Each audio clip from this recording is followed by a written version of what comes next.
بسم الله الرحمن الرحيم. الحمد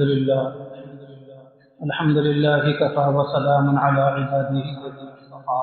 أما بعد، أعوذ بالله من الشيطان الرجيم. بسم الله الرحمن الرحيم. سبحان الذي أسرى بعبده ليلا من المسجد الحرام إلى المسجد الأقصى الذي باركنا حوله لنريه من آياتنا إنه هو السميع البصير. وكما ورد في الحديث الصحيح وقال عليه الصلاة والسلام: الصلاة معراج المؤمنين، أو كما قال النبي صلی اللہ علیہ وسلم. قابل احترام دینی بھائی عزیز ہے، اور آپ علیہ الصلوۃ والسلام اللہ کے سچے نبی ہیں، سچے رسول ہیں. اس کی تصدیق کے لیے، اس کی حقانیت کے لیے اللہ تبارک و تعالیٰ نے آپ علیہ الصلوۃ والسلام کو معجزے عطا فرمائے تھے. سبھی انبیاء علیہ السلام کو معجزے عطا کیے گئے تھے، لیکن جس قدر کثیر تعداد میں ہمارے پیغمبر علیہ السلام کو معجزے عطا کیے گئے تھے، وہ کسی اور نبی کو عطا نہیں کیے. یہ سارے کے سارے معجزات جو اللہ تعالیٰ عطا فرماتے ہیں، اس پیغمبر کی حقانیت کے لیے، اس کی صداقت کے لیے عطا کرتے ہیں. نبی کریم صلی اللہ علیہ وسلم کی زندگی کے ان تمام معجزات میں اور واقعات میں ایک واقعہ معراج بڑا عظیم واقعہ ہے آپ علیہ السلام. عام طور پر یہ سننے میں بھی آتا ہے اور سنایا بھی جاتا ہے، حقیقت بھی ہے کہ معراج کے واقعے میں اللہ تبارک و تعالیٰ نے 50 وقتوں کی نماز فرض فرمائی تھی. حقیقت ہے، سچی بات ہے، لیکن ساتھ میں اور 3 چیزیں عام طور پر اس کو بیان نہیں کیا جاتا. میں چاہتا ہوں کہ آج اس کو بھی بیان کروں کہ معراج کا تحفہ صرف ایک چیز نہیں ہے، نماز نہیں ہے، بلکہ معراج کے تحفے 4 چیزیں ہیں. معراج کب ہوئی، کیسے ہوئی، کیوں ہوئی، بڑی اس کی تفصیلات ہیں. بہت مختصر طور پر میں یہ بیان کیے دیتا ہوں. لیکن جیسے ہی آپ علیہ السلام نے اپنی نبوت اور رسالت کا اعلان کیا ہے، توحید کی دعوت دینا آپ نے شروع کیا ہے، تو سارے دوست دشمن ہو گئے، موافق مخالف ہو گئے، چاہنے والے دشمنی رکھنے والے ہو گئے.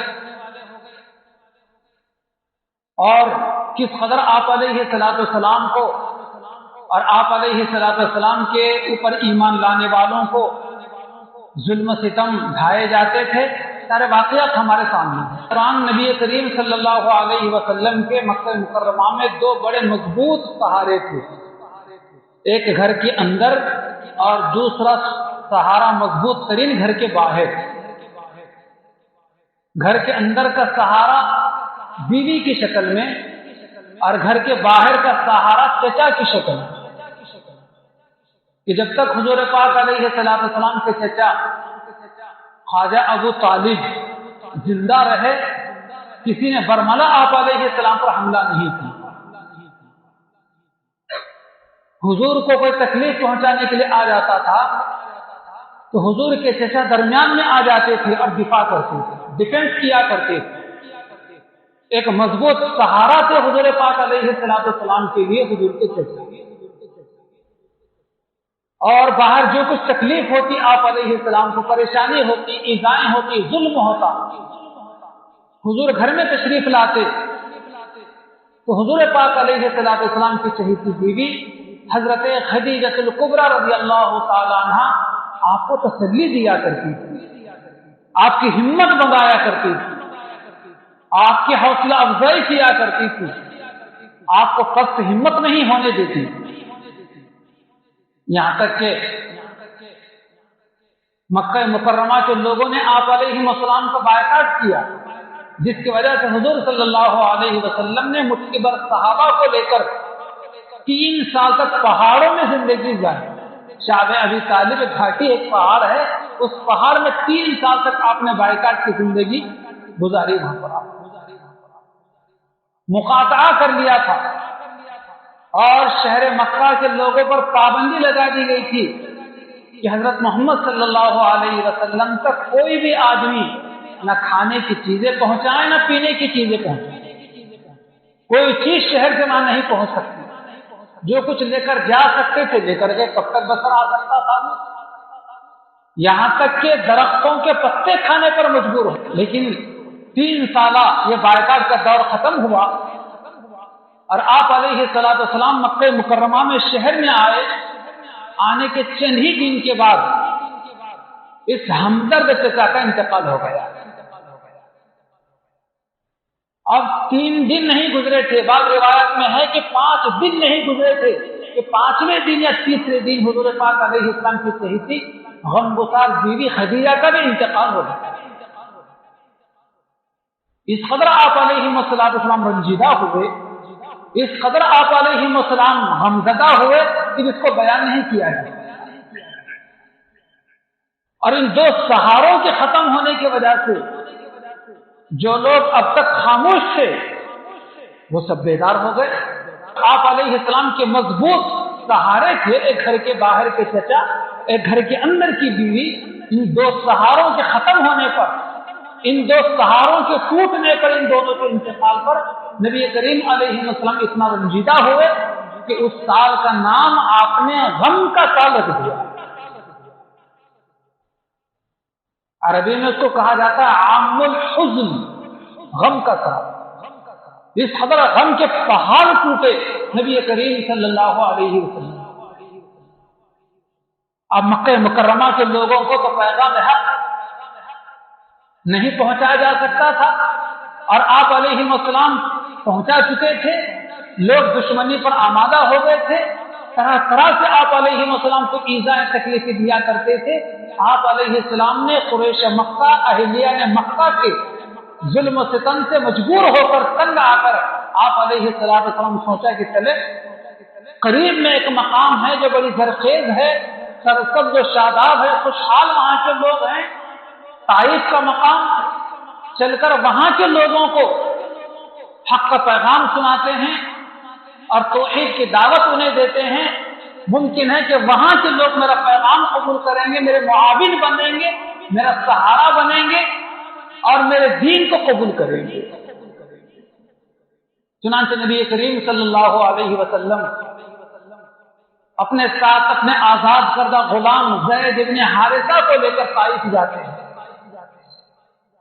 اور وہاں جانے کے بعد آپ علیہ السلام وہاں کے سرداروں سے گفتگو کرتے ہیں، عام لوگوں سے گفتگو کرتے ہیں۔ 10 دن طائف میں آپ علیہ السلام قیام کرتے ہیں، اپنی نبوت و رسالت کا اعلان کرتے ہیں، اللہ کو ایک ماننے کا پیغام انہیں پہنچاتے ہیں۔ لیکن جس بدسلوکی کی امید نہیں تھی اس سے زیادہ وہاں کے لوگوں نے نبی کریم علیہ السلام کے ساتھ بدسلوکی، یہاں تک کہ ایک آدمی نے یہ کہا کہ محمد صلی اللہ علیہ وسلم کہ اللہ تعالیٰ کو آپ کے علاوہ کوئی ملا نہیں کہ اس کو پیغمبر بنا دے۔ اس قدر بدتمیزی کی لوگوں نے، طائف کے لوگوں نے۔ اور یہاں تک کہ ایک آدمی نے یہ کہا کہ میں آپ سے کلام کرنا مناسب نہیں سمجھا، آپ اس قابل نہیں کہ آپ سے بات کی جا سکے، کلام کیا اس قدر توہین۔ یہاں تک کہ لوگوں نے اوباش قسم کے شریر قسم کے لڑکوں کو حضور پاک علیہ السلام کے پیچھے لگوا دیا تاکہ ان کو مذاق اڑائیں، ان کو ستائیں، ان کو ماریں، پریشان کریں۔ اور وہ لڑکے آپ علیہ السلام کا مذاق اڑاتے، آپ کو مارتے، پتھر برساتے، یہاں تک کہ حضور پاک علیہ السلام کا مبارک جسم لہو لہان ہو گئے۔ ہر آنے والے پتھر کو حضرت زید بن حارثہ اپنے پیٹھ پر لیتے تھے تاکہ آنے والا پتھر میں کھاؤں لیکن میرے آقا کو کچھ چوٹ نہ آئے۔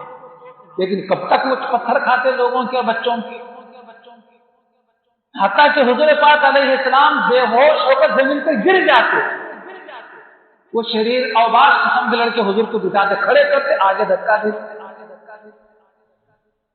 یہاں تک کہ آپ علیہ السلام غموں سے چور، زخموں سے نڈھال ہو کر آپ علیہ السلام ایک باغ میں تشریف لے جاتے ہیں اور وہاں بیٹھ جاتے ہیں. اچانک ایک آدمی نظر آتا ہے، انگور کا خوشہ لے کر نبی کریم صلی اللہ علیہ وسلم کو پیش کرتا ہے. تو آپ علیہ السلام انگور لیتے ہیں وہ اور نوش فرماتے ہیں، کھاتے ہیں اس کو. لیکن دینے والے سے پوچھتے ہیں کہ بھائی آپ کون ہو، کہاں کے رہنے والے ہو اور تمہارا مذہب کیا ہے؟ حضور پاک علیہ السلام کو انگور پیش کرنے والا ایک غلام تھا. وہ اپنا نام بتاتا ہے کہ میرا نام عداس ہے اور میں نینوا کا رہنے والا ہوں اور میرا مذہب عیسائی مذہب ہے. حضرت عیسیٰ علیہ السلام کو میں پیغمبر مانتا ہوں، انجیل میری شریعت. نبی کریم صلی اللہ علیہ وسلم فرمایا کہ بھائی اداس، تم میرے بھائی کے گاؤں کے رہنے والے ہو، نینوا کے رہنے والے ہو؟ اس اداس نامی غلام نے کہا کہ آپ نینوا کو کیسے پہچانتے، کب گئے تھے؟ نے کہا کہ وہ میرے بھائی کا وطن ہے وہ نینوا، یعنی حضرت یونس علیہ السلام کا مقام ہے، وہ وطن ہے، وہ میرے بھائی تھے، وہ بھی نبی تھے، میں بھی نبی ہوں. یہ سننا تھا کہ وہ بھی نبی تھے اور میں بھی نبی ہوں. اس اداس نامی غلام نے فوراً آپ علیہ السلام کے ہاتھ پر ایمان قبول کرتا، اسلام قبول کرتا ہے. کہ بتلائیے آپ کا نام کیا ہے؟ وہ تو کہتے ہیں کہ میرا نام تو محمد ہے صلی اللہ علیہ وسلم. اداس کہتا ہے کہ میں آپ کے انتظار میں عرصے سے یہاں پر آ کر رکا ہوا ہوں. میں نے اپنی مذہبی کتابوں کے اندر آپ کا تذکرہ پڑھا ہے، آپ کے اخلاق میں نے پڑھے ہیں، آپ کی خوبیاں میں نے پڑھی ہیں، اور آپ یہاں آنے والے تھے.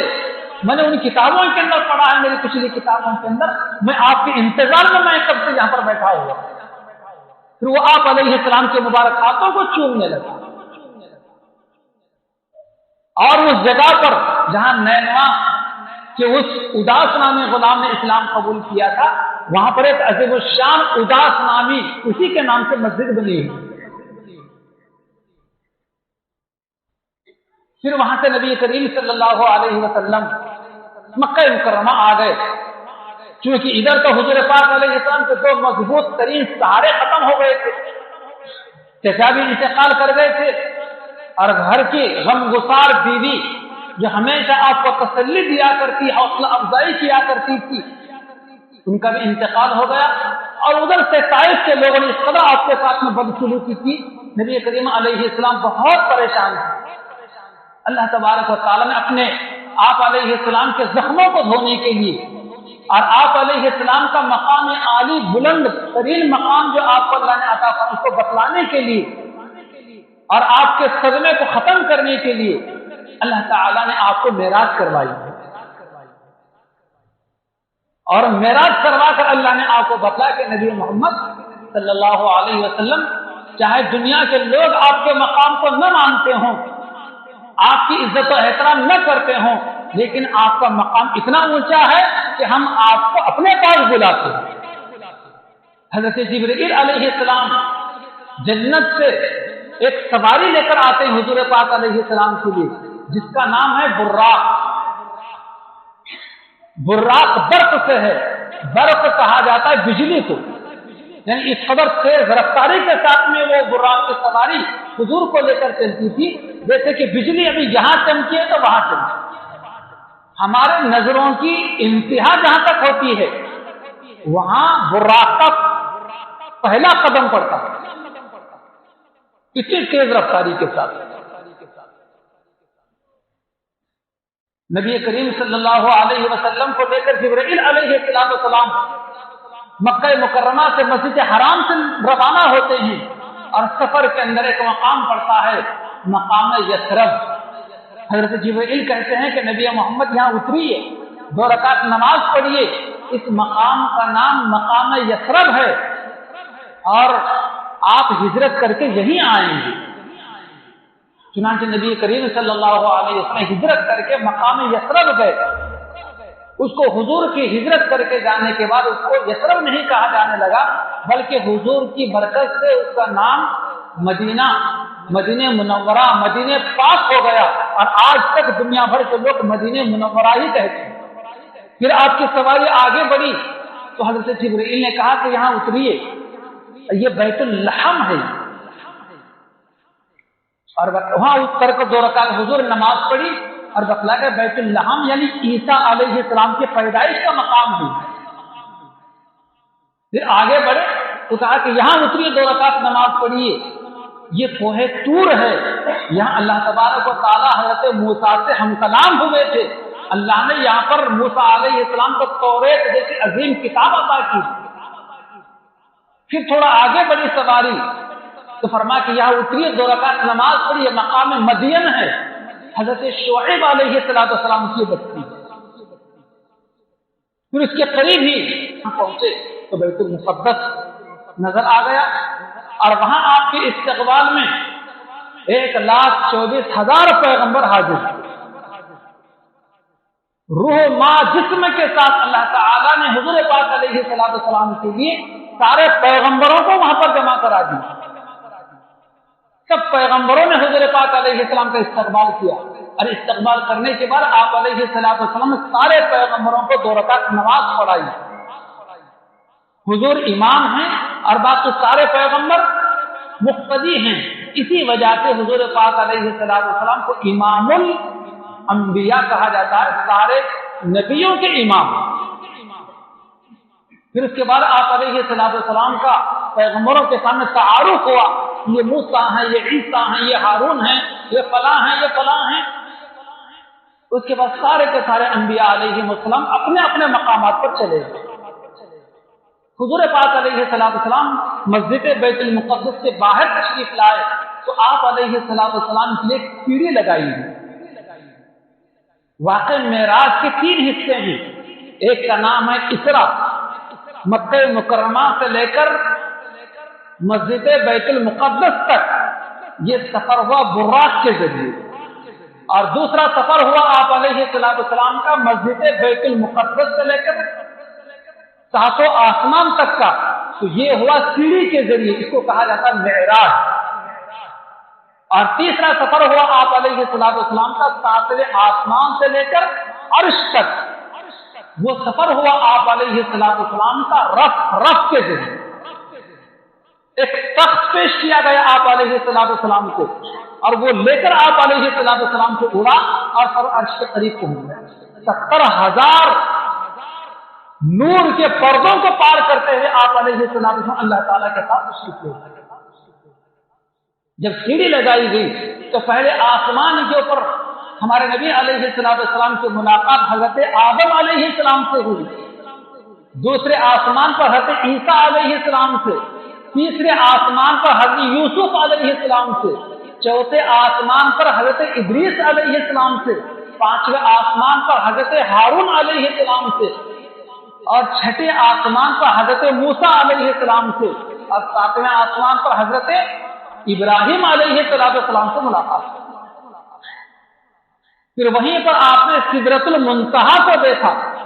سدرۃ المنتہا، سدرۃ کہا جاتا ہے بیری کے درخت کو، بہت بڑا درخت ہے، جیسے بڑے مٹکے ہمارے پاس ہوتے ہیں، اتنے بڑے بڑے پھل اس کا ہوا کرتا ہے، نیچے سے جانے والی ساری چیزیں وہیں تک پہنچتی ہیں اور رک جاتی ہیں، اور اوپر سے آنے والی چیزیں وہیں ہوتی ہیں، نیچے سے جانے والوں کی انتہا وہ، اوپر سے آنے والوں کی بھی انتہا وہ۔ پھر وہاں سے آپ علیہ السلام کے لیے بھی ایک تخت پیش کیا گیا، اور اس پر آپ علیہ السلام سوار ہونے کے لیے کہا گیا، تو آپ نے کہا جبرائیل تشریف لائیے، یہاں تک ساتھ، یہاں سے آگے کا سفر بھی ساتھ میں کرتے ہیں۔ تو حضرت جبرائیل نے معذرت کی کہ بس میری رسائی، میری پہنچ بس یہیں تک ہے، اس کے آگے ایک قدم بھی اگر میں بڑھاؤں تو میرے پر جل جائے۔ اللہ تعالیٰ نے حضرت جبرائیل علیہ السلام کو 600 پر عطا فرمائی، جیسے پرندے کے پر ہوتے ہیں، ایک پر اگر حضرت جبرائیل اپنا کھول دیں تو آدھی دنیا ڈھک جائے، اور دونوں پر اگر کھول دیں حضرت جبرائیل علیہ السلام تو پوری دنیا کو ڈھانپ دے۔ اندازہ لگے کتنے بڑے فرشتے ہوں گے حضرت جبرائیل علیہ السلام۔ تو جبرائیل علیہ السلام رہ گئے پیچھے، اور نبی کریم علیہ السلام آگے بڑھ گئے۔ یہاں تک کہ اللہ تعالیٰ کے قریب تشریف لے گئے۔ اللہ تعالیٰ کی طرف سے حضور پاک علیہ السلام سے پوچھا جاتا ہے کہ نبی محمد آپ نے ہمارے لیے کیا تحفہ لایا ہے؟ حضور سے پوچھا جاتا ہے کہ آپ ہمارے لیے کیا تحفہ لے کر آئے ہو؟ تو نبی کریم صلی اللہ علیہ وسلم اپنے زندگی کا تحفہ اللہ تعالیٰ کے بارگاہ میں پیش کرتے ہیں۔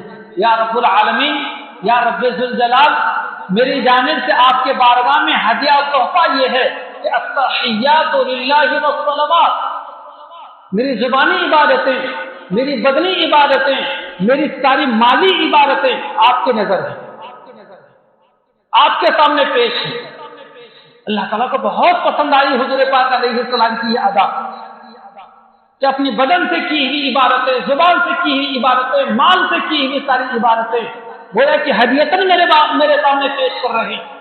اللہ تعالیٰ بہت خوش ہوتے ہیں، اور خوش ہونے کے بعد اللہ تعالیٰ کی طرف سے پیغام آتا ہے، السلام علیک ایھا النبی، اے نبی ہماری تمہارے اوپر سلامتی ہوں، رحمتیں ہوں، برکتیں ہوں۔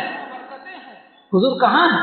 اپنے گھر میں نہیں ہیں، مکہ میں نہیں ہیں، اور اپنے جانشین صحابہ کے درمیان نہیں ہیں، یہ تو ساتوں آسمان کے اوپر عرش کے پاس اللہ کے سامنے ہیں۔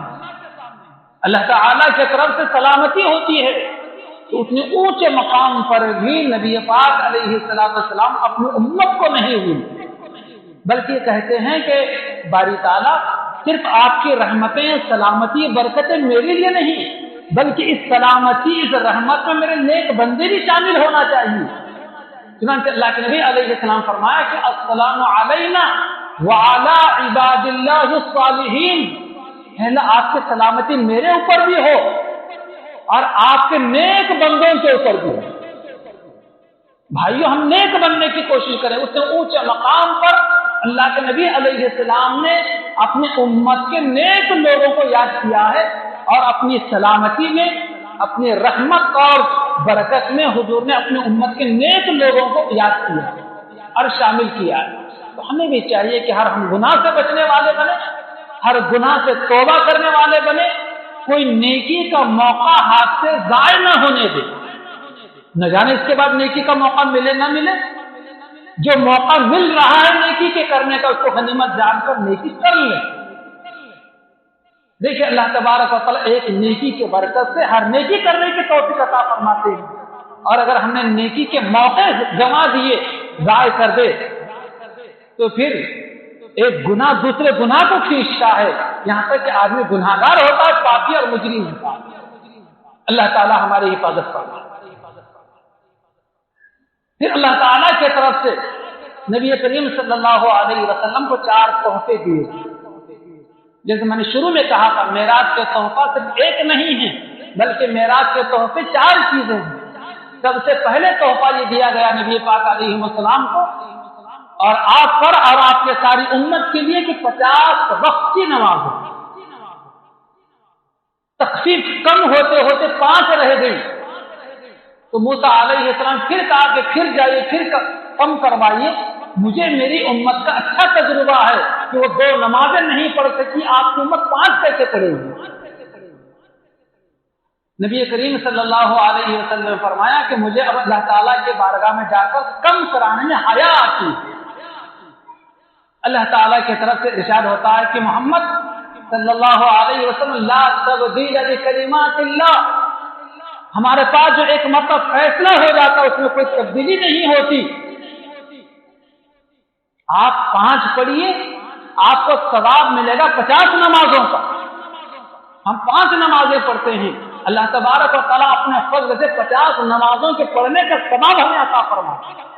اس کے بعد دوسرا تحفہ آپ علیہ السلام کو یہ دیا گیا کہ سورہ بقرہ کا آخری رکوع، للہ ما فی السماوات وما فی الارض، یہاں سے لے کر واعف عنا واغفر لنا وارحمنا انت مولانا فانصرنا علی القوم الکافرین، یہاں تک یہ سورہ بقرہ کا آخری رکوع زمین پر نازل نہیں ہوا۔